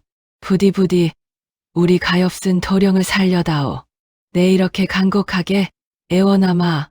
그의 끓는 절규와 시어머니의 애절한 얼굴을 보는 순간 소화의 가슴 속 깊은 곳에서 형용할 수 없는 뜨거운 불길이 확 치솟아 올랐습니다. 세상 모두가 자신을 헐값에 팔려온 재물 취급할 때 자신을 하늘이 내린 귀한 복덩이라 불러주며 아껴주시는 시부모님의 하해 같은 은혜에 소화는 눈물을 단호히 닦아내고는 결연한 표정으로 곽씨 부인의 손을 꽝 마주 잡았습니다. 여리고 바들바들 떨리던 18 소녀의 눈빛이 순식간에 지아비를 살려내겠다는 굳건한 여인의 눈빛으로 변해 있었지요. 어머니, 당장 그런 말씀 거두시옵소서. 제가 무슨 수를 써서라도 제 명을 반으로 깎아내어 바치는 한이 있더라도 기필코 서방님을 훌을 털고 일어나게 만들겠사옵니다. 제 목숨을 걸고 서방님을 지킬 것이니 어머니께서는 제게 다 맡겨 주시옵소서. 바로 그날 밤부터 밖에서 호시탐탐 기회를 엿보며 냄새를 맡는 승냥이 떼들을 감쪽같이 속여 넘기기 위한 고부간의 아슬아슬하고도 위대한 비밀 작전이 본격적으로 막을 올리게 되었습니다. 동이 트고 날이 밝기가 무섭게 곽씨 부인은 신방문을 거칠게 열어젖히며 일부러 온 동네가 떠나가라 악다구니를 쓰기 시작했습니다. 대청마루 구석에 숨어 귀를 쫑긋 세우고 있는 친척들이 아주 똑똑히 들을 수 있도록 말이지요. 아니, 이 문디 같은 년아! 어디서 근본도 없이 굴러먹던 천한 것이 감히 하늘 같은 지아비 곁에서 꾸벅꾸벅 졸고 자빠져 있는 게냐. 내년이 쌀새 가마니에 우리 집안으로 팔려 들어왔으면 내 아들 명주를 하루라도 더 늘려야 할 것 아니냐? 당장 일어나서 걸레를 빨아 방바닥을 닦고 정성을 다하지 못할까? 이 게으르고 멍청한 년! 아이고, 어머니, 잘못했사옵니다. 제가 죽일려니옵니다. 한 번만 용서해 주시옵소서.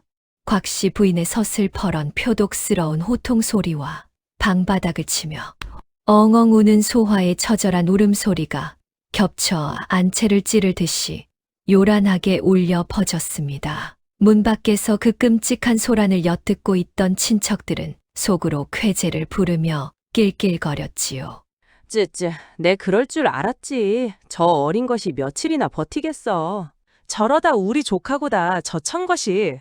먼저 거품 물고 쓰러지겠구만. 아주 잘 돌아가고 있어. 호호호. 하지만 굳게 닫힌 방문 너머의 실상은 친척들의 더러운 상상과는 완전히 달랐습니다. 곽씨 부인은 밖을 향해 앙칼치게 소리를 지르면서도 두 손으로는 밤새 윤 도령 곁을 지키느라 꽁꽁 언 소화의 손을 부여잡고 따뜻하게 주물러주고 있었지요. 그리고 밤이 깊어 친척들이 모두 잠든 으슥한 자정이 되면 곽씨 부인은 아무도 몰래 발소리를 죽이고 다가가 신방 뒤쪽의 작은 창문 틈으로 커다란 바구니를 쓱 밀어 넣어 주었습니다. 그 바구니 안에는 소화가 기운을 차릴 수 있도록 가마솥에서 밤새 푹 구워낸 진하고 뽀얀 사골 곰국과 꿀을 듬뿍 발라 소화가 씹기 좋게 만든 말랑말랑한 찹쌀떡 등 따뜻하고 정성스러운 요깃거리가 가득 담겨 있었습니다. 소화는 시어머니의 그 깊고 따뜻한 정성에 목이 메어 소리 없이 굵은 눈물을 밤물처럼 삼키며 단 한숨도 자지 않고 윤도령의 곁을 굳건히 지켰습니다. 배를 든든히 채운 소화는 곧바로 시어머니가 주신 100년 묵은 귀한 천종산삼의 잔뿌리를 조금 떼어 제 입에 넣었습니다. 스데디 쓴 흙냄새와 알싸한 약초향이 입안에 퍼졌지만 소화는 아랑곳하지 않고 이빨로 산삼을 아주 잘게 즙이 될 때까지 수백 번을 씹고 또 씹었습니다. 그러고는 그 귀한 산삼즙을 사기오리병에 든 비방약 한 방울과 섞어 의식이 없이 누워있는 윤도령의 창백하게 메마른 입술에 조심스레 입을 맞춰 흘려 넣어 주었습니다. 도령의 목구멍으로 약이 무사히 넘어가도록 제 입김을 호호 불어가며 밤새도록 수백 번, 수천 번 약을 죽여 넘기게 했지요. 서방님, 제발 기운을 차리셔요. 제가 여기 있지 않습니까? 굶어 죽어가던 우리 불쌍한 동생들과 부모님을 살려주신 그 깊고 큰 은혜. 제가 평생 서방님 발치에서 고개 숙여 보답할 수 있도록 제발 눈 좀 떠보셔요. 저를 과부로 만들지 말아주셔요. 약을 먹인 후에는 얼음장처럼 차갑게 굳어가는 윤도령의 손발을 제 따뜻한 가슴과 배에 품고 끊임없이 체온을 나누었습니다. 행여나 혈맥이 막힐까 두려워 소화의 얇은 손바닥 피부가 벌겋게 닦아져서 진물이 나고 핏방울이 맺힐 때까지 밤새도록 쉴 새 없이 윤도령의 온몸을 문지르고 주물렀습니다. 한편 굳게 닫힌 방 안에서 어린 소화가 제 목숨을 갉아먹어가며 처절한 사투를 벌이는 동안 밖에서는 무뚝뚝한 시아버지 윤대감이 세상에서 가장 든든하고 무서운 철통 같은 방패막이가 되어주고 있었습니다. 살을 에이는 듯한 칼바람이 매섭게 부는 한겨울 밤, 영하의 추위 속에서도 윤대감은 두꺼운 호랑이 털옷을 껴입고 밤마다 어른 팔뚝보다 두꺼운 참나무 몽둥이를 든 채 신방 주변을 진짜 맹수처럼 어슬렁어슬렁 서성거렸습니다. 눈에서는 시뻘건 불길이 타오르는 듯했지요. 아니나 다를까 어둠을 틈타 혹시나 조카 녀석이 오늘 밤 숨을 거두지는 않았나. 그 천한 계집년이 벌써 도망친 건 아닌가.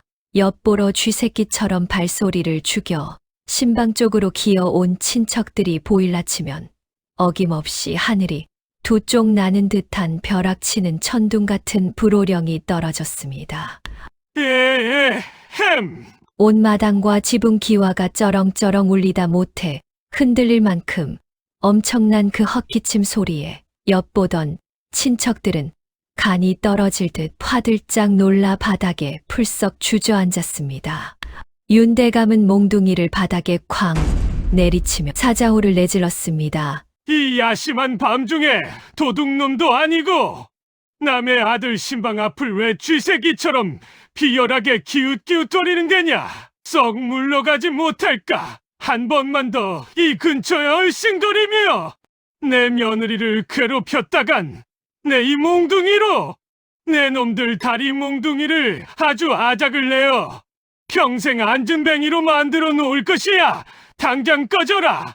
윤대감의 살기등등한 고함 소리와 번뜩이는 눈빛에 호시탐탐 재산을 노리며 조카의 죽음만을 기다리던 승냥이 같은 친척들은 혼비백산하여 신발이 벗겨지는 줄도 모르고 방귀 뀌듯 꽁지가 빠지게 도망치기에 바빴습니다. 윤대감은 그들이 완전히 시야에서 사라질 때까지 몽둥이를 꽉 쥔 채 신방 앞을 묵묵히 지켰습니다. 그의 거대한 등판은 소화에게 그 어떤 장수보다도 믿음직스러운 태산 같았지요. 그렇게 소화의 뼈를 깎는 듯한 눈물겨운 사투와 고부간, 그리고 시아버지의 완벽한 삼각, 비밀 작전이 시작된 지 꼬박 보름이라는 시간이 훌쩍 흘렀습니다. 밤낮으로 잠 한숨 자지 못하고 하루 종일 쪼그려 앉아 지극정성으로 간호한 탓에 처음에 앳되고 곱던 소화의 얼굴은 반쪽이 다 되어 뼈만 남았고 두 눈은 퀭하게 깊이 들어가 짙고 검은 그림자가 내려앉았습니다. 쉴 새 없이 딱딱한 약을 찍고 서방님의 굳어가는 팔다리를 주무르느라 10손가락 끝은 지문이 다 닳아 없어지고 붉게 짓물러 피가 맺혀 있었지요. 소화 자신이 당장 쓰러져 죽어도 이상하지 않을 만큼 한계에 다다른 끔찍한 몰골이었습니다. 하지만 소화는 단 한 번도 불평하지 않았습니다. 거울 속에 비친 자신의 초라한 꼴보다 하루하루 미세하게 핏기가 돌아오는 지아비의 얼굴을 보는 것이 100배, 1000배는 더 기뻤으니까요. 하늘이시여, 조상님이시여, 제발 제 목숨을 반절, 아니 전부 떼어가셔도 좋으니 우리 서방님, 제발 숨 좀 고르게 쉬게 해서 서방님을 살려만 주신다면 저는 당장 지옥에 떨어져도 여한이 없겠사옵니다. 소화는 하루에도 수십 번씩 피가 나는 짓물은 손을 모아 쥐고 닳도록 간절히 기도하고 또 기도했습니다. 지성이면 감천이라 했던가요. 사람의 피와 땀, 눈물이 빚어낸 기도는 하늘도 외면하지 못하는 법입니다. 창호지 너머로 보름달이 온 마당을 대낮처럼 하얗고 환하게 비추던 어느 아주 깊은 밤, 마침내 이 굳게 닫힌 신방 안에서 도무지 믿을 수 없는 기적 같은 일이 벌어지고야 말았습니다. 언제나처럼 짙은 어둠이 깔린 신방 안, 화촉은 이미 다 타들어가 심지만 가물거리고 창호지 너머로 비쳐드는 하얀 보름달 빛만이 방 안을 희미하게 밝히고 있었습니다. 소화는 그날도 어김없이 윤도령의 머리맡에 쪼그려 앉아 있었습니다. 뼈만 남은 그의 차가운 두 손을 제 볼에 비비며 쉴 새 없이 따뜻한 입김을 호호 불어넣고 있었지요. 쏟아지는 졸음을 쫓기 위해 제 허벅지를 하도 꼬집어 이제는 감각조차 없을 지경이었습니다. 가물가물 감기는 눈꺼풀을 억지로 치켜뜨며 소화는 속으로 수천 번째 기도를 올리고 있었습니다. 그때였습니다. 소화의 거칠고 피가 맺힌 손바닥 안에서 며칠째 죽은 나무 토막처럼 미동조차 없던 윤도령의 길쭉한 집게 손가락이 아주 미세하게 마치 개미 한 마리가 기어가듯 까딱하고 움직인 것입니다. 소화는 심장이 덜컥 내려앉아 숨을 헉 하고 들이켰습니다. 너무 피곤한 나머지 드디어 헛것을 느끼는 것인가 싶어 소화는 파들파들 떨리는 손으로 자신의 두 눈을 거칠게 비볐습니다. 그리고 윤도령의 손을 뚫어져라 쳐다보았지요. 아주 긴 정적이 흘렀습니다. 역시 내 헛각이었구나 하며 소화가 다시금 체념의 한숨을 내쉬려던 찰나였습니다. 이번에는 집게 손가락뿐만이 아니었습니다. 윤도령의 손가락 5개 전체가 움찔거리더니 이내 소화의 작고 상처투성이인 손을 향해 천천히 아주 천천히 오므라들며 미약하게나마 마주 쥐어오는 것이 아니겠습니까? 그것은 분명 죽어가는 사람의 사후경직이 아니라 살아있는 사람의 따뜻하고 분명한 의지가 담긴 움직임이었습니다. 서방님? 소화가 파르르 떨리는 목소리로 허공에 대고 속삭이듯 불렀습니다. 그러자 기적은 연이어 벌어졌습니다. 늘 얕고 거칠게 가랑잎처럼 바스락거리던 윤도령의 숨소리가 일순간 깊어지더니 굳게 감겨있던 그의 두 눈꺼풀이 나비의 날개치처럼 파르르 떨리기 시작했습니다.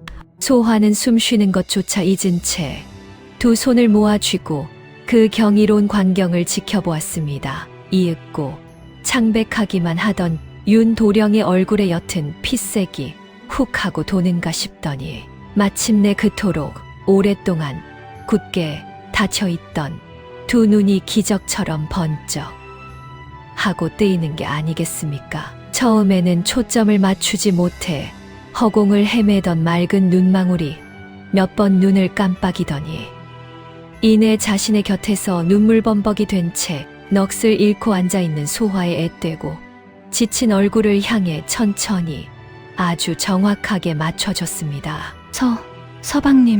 서방님, 제 목소리가 들리시옵니까? 저를 알아보시겠사옵니까? 소화의 애타는 물음에 윤도령의 쩍쩍 갈라진 메마른 입술이 아주 느릿하게 달싹였습니다. 목구멍에서 쇳소리처럼 거칠고 메마른 소리가 새어나왔지만 그것은 세상 그 어떤 음악보다도 아름답고 다정한 음성이었습니다. 부인, 내 귀한 부인.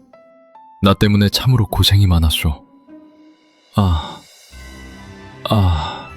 그 한마디에 소화의 가슴 속에 겹겹이 쌓여있던 거대한 둑이 마침내 와르르 무너져 내렸습니다. 소화는 더 이상 아무런 대답도 하지 못하고 그저 윤도령의 넓은 가슴 위로 엎어지며 짐승처럼 엉엉 소리내어 목 놓아 울어버렸습니다. 그동안 참아왔던 서러움, 언제 지아비가 숨을 거둘지 모른다는 지독한 두려움, 친척들의 조롱, 그리고 마침내 살려냈다는 안도감이 한꺼번에 눈물이 되어 봇물 터지듯 터져 나온 것이지요.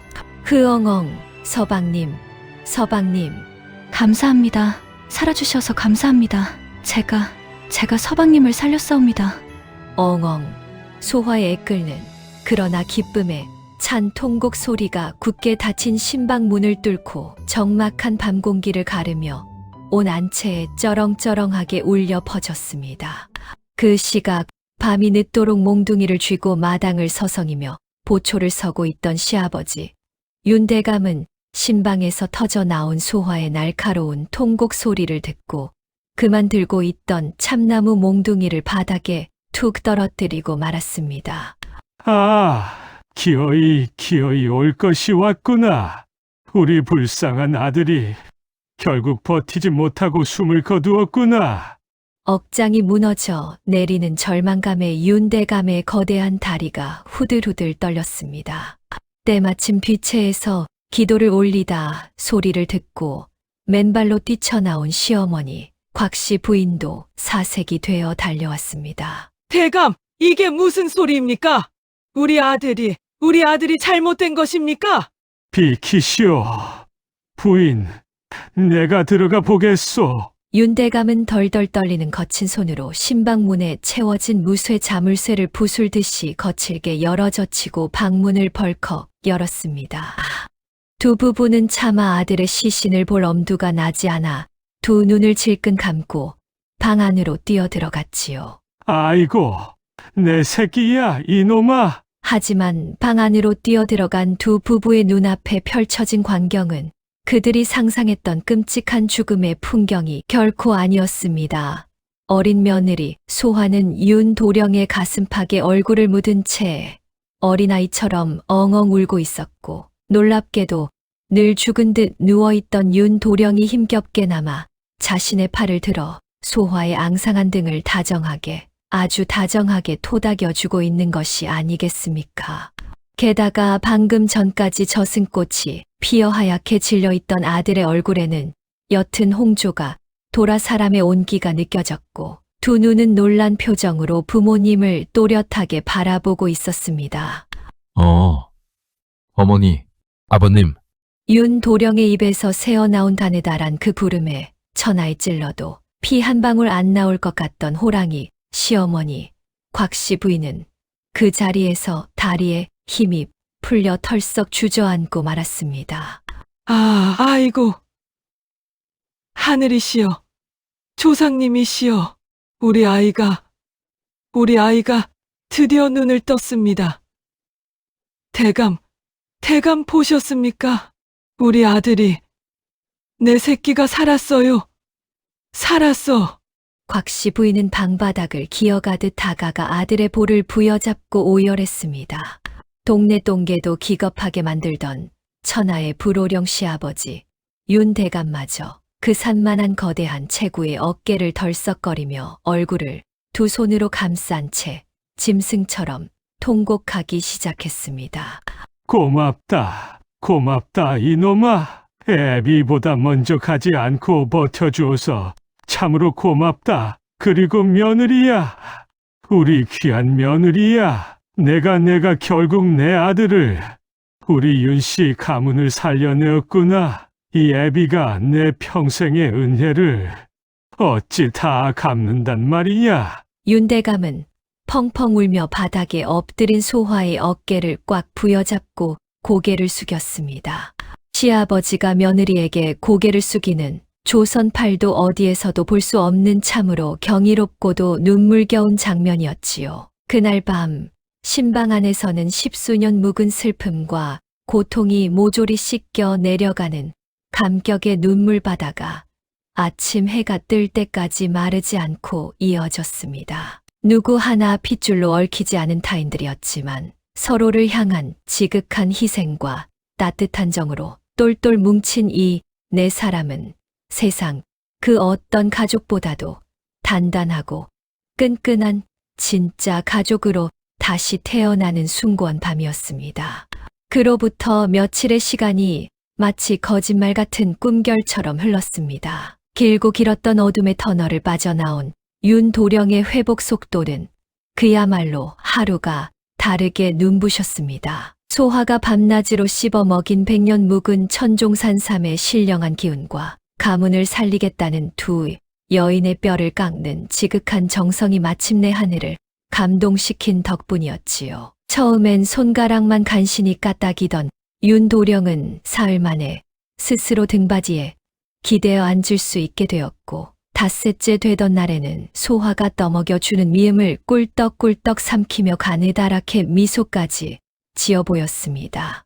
창백하게 죽어있던 볼에는 복숭아꽃처럼 붉고 따스한 생기가 완연하게 돌았고, 푸파였던 두 눈망울은 밤하늘의 샛별처럼 초롱초롱한 빛을 되찾았지요. 하지만 안방에서 일어난 이 엄청난 기적을 까맣게 모르는 자들이 있었으니 바로 대청마루와 사랑채를 꿰차고 앉아 매일같이 남의 집 귀한 재산을 탐내던 승냥이 같은 일가 친척들이었습니다. 그날 아침에도 어김없이 대청마루에 모여 앉은 친척들은 다과상에 둘러앉아 탐욕스러운 혀를 쯧쯧하며 수군거리고 있었습니다. 아니, 큰형님 댁 안채가 어찌 이리 쥐죽은 듯 조용하단 말인가? 벌써 혼례를 치른 지가 보름이 훌쩍 넘었는데 슬슬 초상 치르는 곡소리가 담장을 넘고도 남았을 시간 아니냔 말이야. 내 말이 그 말일세. 그 비쩍 마른 천것이 들어가 밤낮으로 수발을 든다 한들 다 끊어진 명주를 어찌 이어붙이겠어? 필시 조카 녀석은 이미 숨을 거두었는데 형님 내외가 우리에게 재산을 빼앗기기 싫어 저 어린 계집에 입을 틀어막고 시신을 방 안에 숨겨두고 있는 것이 분명해. 안 그런가? 옳거니 듣고 보니 아주 일리가 있는 말이네. 당장 우리가 장정들을 끌고 들어가서 저 굳게 닫힌 신방 문을 박살내고 시신을 확인해야 해. 그래야 큰형님이 숨겨둔 곳간 열쇠를 우리가 정당하게 빼앗아 올 수 있지 않겠나? 끌끌끌. 눈알을 번뜩이며 시커먼 속내를 가감없이 드러내던 친척들이 막 자리에서 일어나 소매를 걷어붙이고 안채로 쳐들어가려던 찰나였습니다. 드르륵 쿵 수십일 동안 굳게 닫혀 있어 마치 무덤의 입구 같았던 안채 신방의 무거운 미닫이 문이 아주 거칠고 매섭게 열려 젖혀졌습니다. 누구냐? 안채로 쳐들어가려던 친척들은 흠칫 놀라 걸음을 멈추고 일제히 방문 쪽으로 고개를 돌렸습니다. 그리고 다음 순간 그들은 자신들의 두 눈을 의심하며 마치 대낮에 진짜 끔찍한 저승사자라도 마주친 듯 입을 떡 벌리고 그 자리에 돌부처처럼 얼어붙고 말았습니다.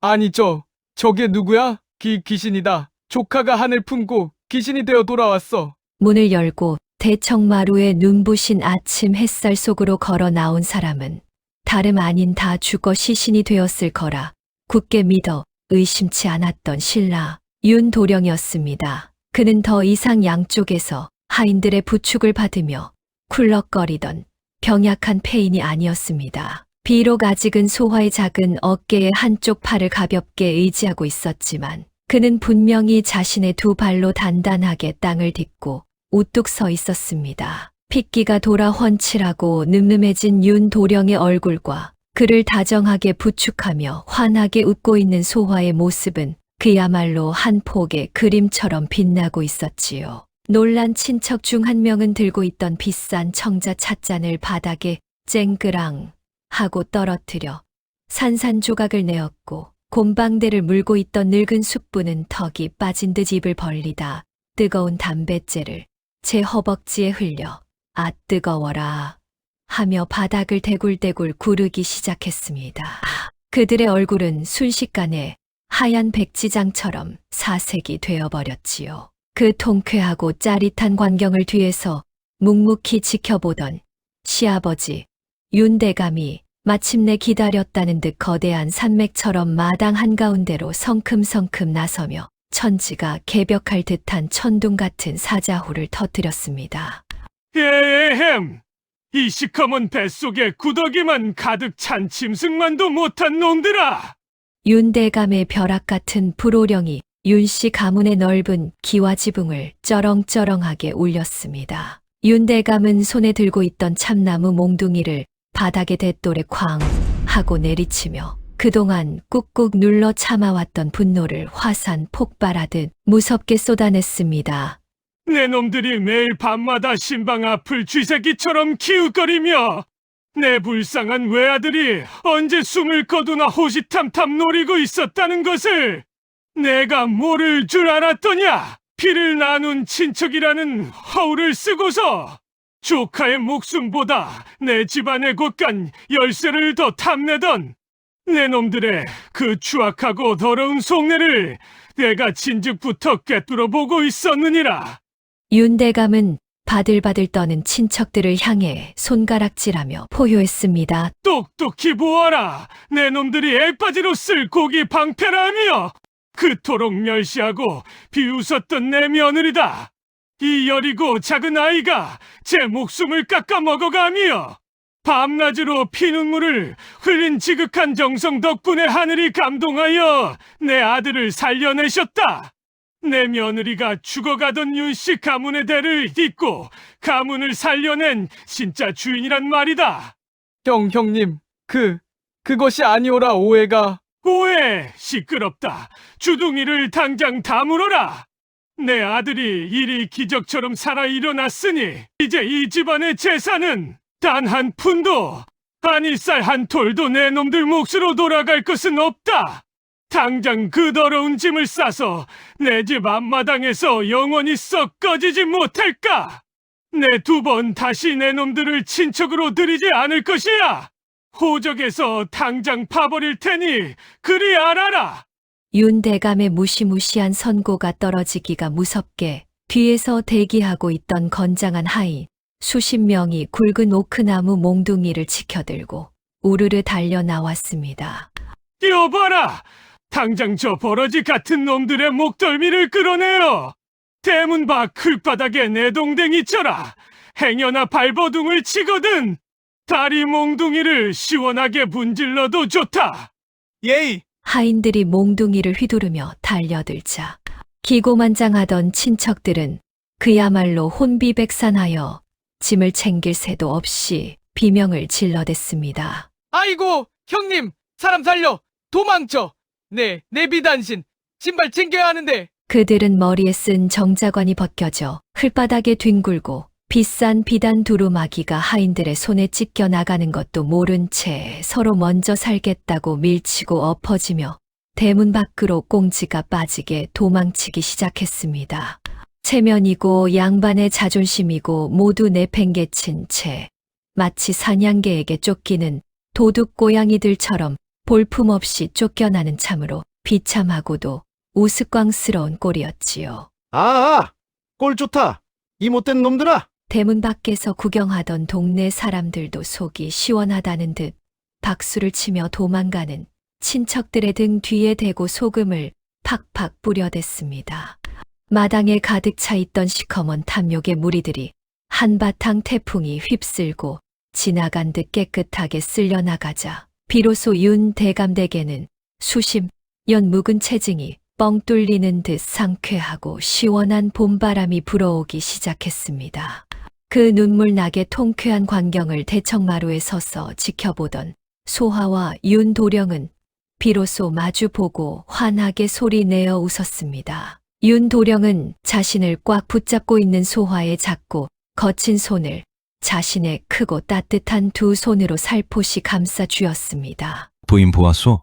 우리를 옥죄던 저 시커먼 먹구름이 드디어 거쳤소. 이제야 이 집안에 진짜 따뜻한 봄이 찾아왔구려. 이 모든 것이 다 부인이 나를 포기하지 않고 지켜준 덕분이요. 소화는 기쁨의 눈물이 그렁그렁 맺힌 맑은 눈으로 지아비를 올려다보며 연분홍빛 진달래꽃처럼 수줍고도 아름다운 미소를 지어 보였습니다. 지옥 같던 호랑이 소굴이 비로소 사람이 사는 따뜻한 보금자리로 완벽하게 뒤바뀌는 참으로 가슴 벅찬 순간이었습니다. 그날 밤 수십 일 동안 얼음장 같았던 안채 신방에는 마침내 매서운 칼바람 대신 따스한 봄 기운이 가득 내려앉았습니다. 시어머니 곽씨 부인은 아랫사람들을 시켜 아궁이에 질 좋은 참나무 장작을 아낌없이 팍팍대게 하였고 방바닥은 맨발을 딛기 뜨거울 정도로 절절 끓었지요. 차가운 외풍이 들어오던 문풍지도 두꺼운 비단으로 꼼꼼하게 덧대어 틈을 막아버렸습니다. 방 안에는 붉고 푸른 최고급 명주 이부자리가 폭신하게 깔려 있었고 은은한 매화 향기가 감도는 향로에서는 하얀 연기가 피어오르고 있었습니다. 그리고 그 따뜻한 방 한가운데 벽마를 완전히 쿨을 떨쳐내고 기력을 되찾은 윤도령과 옥비녀를 단정히 꽂고 연분홍빛 고운 새 저고리를 입은 소화가 마주 앉아 있었습니다. 창호지 너머로 비친 밝은 보름달 빛이 두 사람을 축복하듯 방 안을 은은하고 환하게 비추고 있었지요. 윤도령은 수줍게 고개를 푹 숙이고 있는 소화에게 천천히 다가갔습니다. 그리고는 쉴 새 없이 약을 찍고 자신의 얼어붙은 팔다리를 주무르느라 굳은 살이 박이고 10손가락 끝이 붉게 짓물러 터진 소화의 작고 거친 두 손을 자신의 크고 따뜻한 손으로 조심스럽게 감싸 쥐었습니다. 소화는 제 거친 손이 부끄러워 흠칫 놀라며 손을 빼려 했지만 윤도령은 그 손을 절대 놓아주지 않고 제 볼에 가져다 대었습니다. 부인, 그동안 다 죽어가는 못난 내 병수발을 드느라 부인의 이토록 곱고 예쁘던 손이 어찌 이리 거칠게 상하고 망가졌단 말이오. 핏덩이 같은 부인이 나를 살리겠다고 남몰래 흘린 피눈물을 생각하면 이 못난 지아비의 가슴이 찢어지는 것 같쇼. 첫날 밤에 애틋한 초야도 제대로 치러주지 못하고 밤낮으로 고생만 시켜 내내 가슴에 사무치고 원통했소이다. 윤도령의 맑은 눈망울에서 뜨거운 눈물 한 방울이 툭 떨어져 소화의 손등을 적셨습니다. 그 따뜻한 눈물에 소화의 가슴속 깊은 곳에서 몽글몽글한 벅찬 감동이 피어올랐지요. 소화는 고개를 들어 지아비의 눈물을 닦아주며 연꽃처럼 맑고 환한 미소를 지어 보였습니다. 서방님, 당치도 안 사옵니다. 그런 가슴 아픈 말씀은 제발 거두어 주시옵소서. 서방님께서 이리 씻은 듯이 건강을 되찾아 제 곁에 앉아 계신 것, 저를 바라보며 웃어주시는 것만으로도 소녀는 이미 온 세상을 다 가진 듯 기쁘고 행복하옵니다. 제 손에 굳은 살은 흉터가 아니라 서방님을 살려낸 훈장이니 부끄럽지 않사옵니다. 부인. 윤도령은 벅차오르는 감정을 억누르지 못하고 왈칵 소화를 자신의 넓은 품 안으로 끌어안았습니다. 빛이 이리도 고운데 이제야 비로소 우리가 진짜 부부가 되는구려. 하늘이 두 쪽 나도 내 평생 부인의 그 깊고 크나큰 은혜를 절대 잊지 않을 것이오. 부인의 머리칼이 팥뿌리가 될 때까지, 내 눈에 흙이 들어가기 전까지 내 목숨을 다해 부인을 아끼고 또 아끼며 사랑하겠소. 윤도령의 따뜻하고 단단한 품 안은 지난날 소화가 겪었던 그 어떤 모진 시련과 고통, 서러움도 단숨에 잊게 만들 만큼 너무나 포근하고 달콤했습니다. 죽음의 공포와 가난의 서러움 대신 가슴 벅찬 설렘과 지독한 사랑으로 꽉 채워진 두 사람만의 애틋하고 진정한 진짜 첫날 밤이 그렇게 한 폭의 그림처럼 아름답게 깊어갔습니다. 그날 이후로 윤대감댁 안채와 사랑채에는 단 하루도 웃음꽃이 지는 날이 없었습니다. 윤도령과 소화는 온 동네의 소문이 자자할 정도로 한시도 떨어질 줄 모르는 그야말로 유난스러운 인꼬 부부가 되었거든요. 따뜻한 봄날 벚꽃이 흩날리는 넓은 마당을 거닐 때도 윤도령은 소화의 손을 꽉 잡고 절대 놓지 않았고, 귀한 닭화나 맛난 쇠고기 반찬이 상에 오르면 무조건 제 입에 넣기 전에 부인 입에 먼저 쏙 넣어주느라 바빴지요. 부인, 저기 핀 복숭아 꽃이 참으로 곱지만 내 눈에는 부인의 웃는 얼굴이 100배, 1000배는 더 고우. 자, 이 달콤한 산사 열매가 아주 맛나게 익었구려. 빛깔이 꼭 부인의 붉은 입술처럼 곱소. 어서 내 손으로 한 입 씹어 드셔보시오. 아이고, 서방님도 참. 하인들 보는 눈이 이리 많사옵니다. 부끄럽사옵니다. 소화가 얼굴을 붉히며 도망가려 하면 윤도령은 껄껄 웃으며 쫓아갔습니다. 무뚝뚝하고 불호령 같던 시아버지. 윤대감은 사랑방 대청마루에 앉아 곰방들을 물고 그 달달한 광경을 흐뭇하게 바라보며 에헴, 이놈들. 대낮부터 마당에서 깨가 아주 무더기로 쏟아져서 늙은 애비가 미끄러져 넘어지겠구나 하고 헛기침을 하면서도 수염에 가려진 입가엔 한바구음이 대문짝만하게 걸려 있었죠.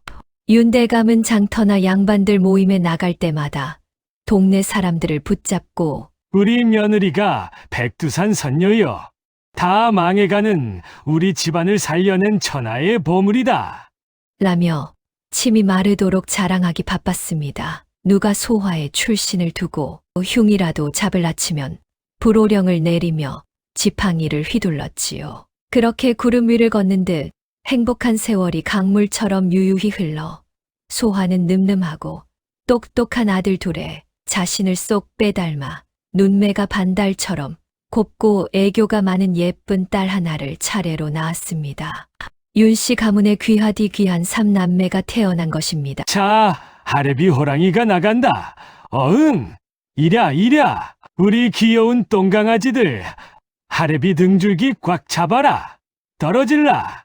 놀랍게도 그 무시무시하던 호랑이, 시아버지, 윤대감은 이제 그 엄청난 위험과 체면은 다 어디 장터에 내다 팔아버리셨는지 손주 3명을 양팔에 주렁주렁 매달고 거대한 등에 업은 채 마당을 엉금엉금 기어다니며 세상에서 제일 가는 손주 바보 영감님이 되셨지요. 무서운 헛기침 대신 까꿍, 우르르 까꿍 하는 콧소리가 마당을 채웠습니다. 시어머니 곽씨 부인은 대청마루에 앉아 그 우스꽝스러운 남편의 모습을 보며 혀를 끌짓하면서도 제 곁에서 나란히 앉아 손주들의 버선본을 뜨고 있는 소화의 어깨를 따스하게 감싸 안았습니다. 곽씨 부인의 손길에는 며느리를 향한 한없는 애정과 존경이 담겨 있었지요. 아가, 내가 낡은 저고리를 입고 바들바들 떨며 우리 집에 처음 들어오던 그 끔찍하고 얼음장 같던 겨울날을 이 어미는 평생 무덤에 갈 때까지 결코 잊지 못할 것이다. 내가 우리 다 죽어가던 집안의 대를 잇게 해주고 이토록 사람 사는 냄새가 나는 다복하고 따뜻한 웃음을 꽉 차게 만들어 주었으니 너야말로 억만금을 주고도 천하를 다 주고도 바꿀 수 없는 우리 윤씨 가문의 진짜 귀한 복덩이구나. 고맙다. 우리 며느리 정말 고맙다. 어머니, 다 어머니와 아버님께서 갈 곳 없던 저를 내치지 않으시고 진짜 친딸처럼 거둬주시고 아껴주신 덕분이옵니다. 전 세상에서 참으로 제일 행복한 며느리입니다. 서로를 부둥켜 안은 두 고부의 얼굴 위로 따뜻한 봄 햇살이 찬란하게 부서져 내렸습니다. 마당에서 뛰노는 윤도령과 아이들의 맑은 웃음소리가 담장을 넘어 온 동네로 평화롭게 퍼져나갔습니다. 잔혹하고 무서운 흉년에 쌀새 가마니의 생명값으로 비극적인 씨바지로 팔려온 줄만 알았던 18살에 된 어린 소화. 하지만 그 시린 운명과 죽음의 공포 앞에서도 가족을 향한 지극한 사랑과 다른 사람의 아픔을 보듬으려는 숭고한 희생정신을 끝내 포기하지 않았기에 소화는 지옥 같던 호랑이 소굴을 세상에서 가장 다복하고 따뜻한 천국으로 뒤바꿔 놓을 수 있었습니다. 누군가를 진심으로 불쌍히 여기고 위하는 그 따뜻한 마음 한 조각이 얼음장처럼 꽁꽁 얼어붙은 사람의 마음을 기적처럼 녹이고 결국 죽어가는 생명마저 살려낸다는 것. 진정한 사랑과 효심은 어떤 모진 운명도 이겨낼 수 있다는 것. 이것이 바로 소화의 이야기가 오랜 세월 동안 입에서 입으로 전해지며 팍팍한 시대를 살아가는 우리의 가슴을 이토록 뭉클하고 따뜻하게 적시는 이유가 아닐는지요. 긴 이야기 함께 해주셔서 감사합니다.